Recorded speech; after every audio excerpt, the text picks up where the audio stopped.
Okay, so let's create a site with WordPress Alpha, okay, and it will take us all the way through to getting the SSL installed in one click as well. And this will give us a template that has been pre-configured, the plugins have been configured, the theme has been configured, and it's going to be super fast as well. It's going to have fast page load time. So we're going to click on create a site, and we're going to choose the new blog template. I'll choose the template here, and I'll put my domain in here. And also I'm going to give it a name, so I'll just call it High Ticket Affiliate. Okay, now click on submit. Now I need to give this about 2 or 3 minutes. What it's doing right now is it's putting WordPress on the server. It's first of all creating a server, then it's putting WordPress on the server, and then it's going to put the template on WordPress. Okay, so all of this is done in one simple click, and once it's done, then we've got a few steps to do, but it's just a few clicks. There's nothing hard here at all. So step 1 is completed. That took about 10 minutes. Okay, so what we're going to do now, we're going to click on the 3 dots here and click on view details.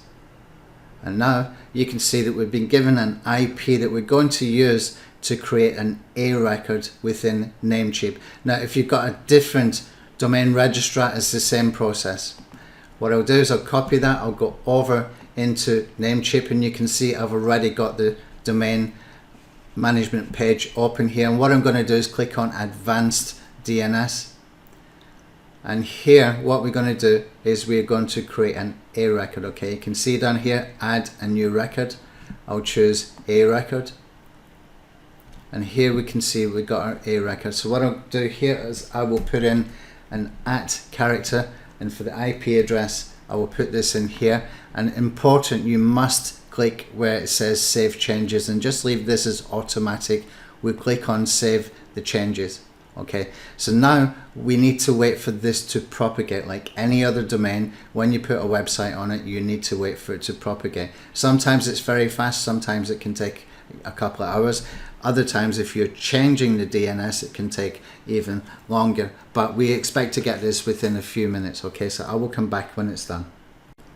Okay, so that's been done. It was almost instant. It was only 2 or 3 minutes. And I checked again, and the website was here. And behind this is a whole bunch of plugins with the settings done. The theme is configured with the settings done, and it's optimized for search engine optimization and also for speed. Now what we're going to do next is come back over to the WordPress Alpha dashboard, and what we need to do first is click on check DNS, because if you look here right now, you do not see the WP admin details and things like that. So what we do is we'll click on check DNS, but you only do this once your site has been deployed and it's live. Okay, once that's done, click on check DNS and give it a minute to do what it's doing in the background.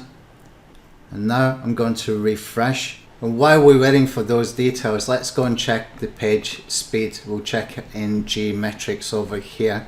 So this will take about a minute to do, to get it checked with GT metrics, and we can just click on test the site, and it's going to do what it's doing now. Meanwhile, I'll come back over into WordPress Alpha dashboard.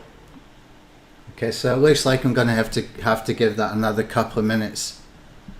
So in the meantime, let's come back over to GT metrics, and you can see that we have got very fast website. Okay, this is what it's all about, and I've already done one as well with Pingdom here, and you can see that we're doing pretty good in here as well. I need to check what this is here, but overall we're doing very well for page load time.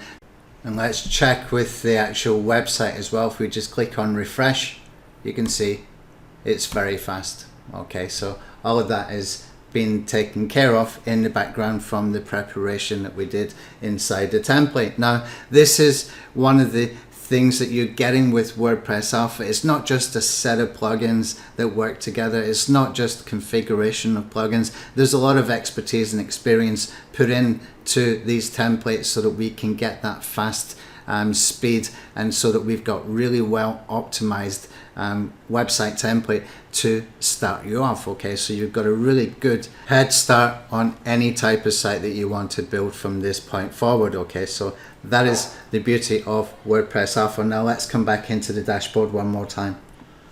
Okay, so this is here now. It did take a few minutes, so I don't know if it's a problem with my browser cache, but when I checked on the mobile phone, it was there. Okay, and then after a few minutes it appeared here. So we can now click on this URL here. You can see this is going to open up the WP admin area, and also you can see that we've got details for PHP MyAdmin and also for FTP. Now I'll click on here and we can go in the back end, and I will put in the username, and also I'm going to copy the password and come over here and I can paste that in and click on remember me. Okay, we're inside now, so we can save the password and dismiss everything else. Okay, now you will notice when you have logged in and you refresh here that the SSL certificate is now installed. That's probably why it was taking a little bit longer in the background. I thought we had an extra step here to do, but he's obviously made that even faster than it was even just a couple of days ago. So we can see that we've got our SSL certificate, we have got HTTPS here, and everything is looking good. And all of these posts in here, they are no index. Okay, so you want to get rid of those and you want to add your own content, obviously. So just leave them there until you've actually got some content on them. It will not do you any harm. They're all no index. So that's it. That's how quick and easy it is, and it was literally 2 or 3 clicks. I mean, I don't even know if it was 3 clicks there, but we are done, and that means that we have got a nice optimized template, a nice base site that we can start to work with. And in the next video, I'm going to take you through some steps that we need to do as soon as you have logged in the back end, because we've got some plugins that we need to decide to keep or to delete, and also the same with some themes as well.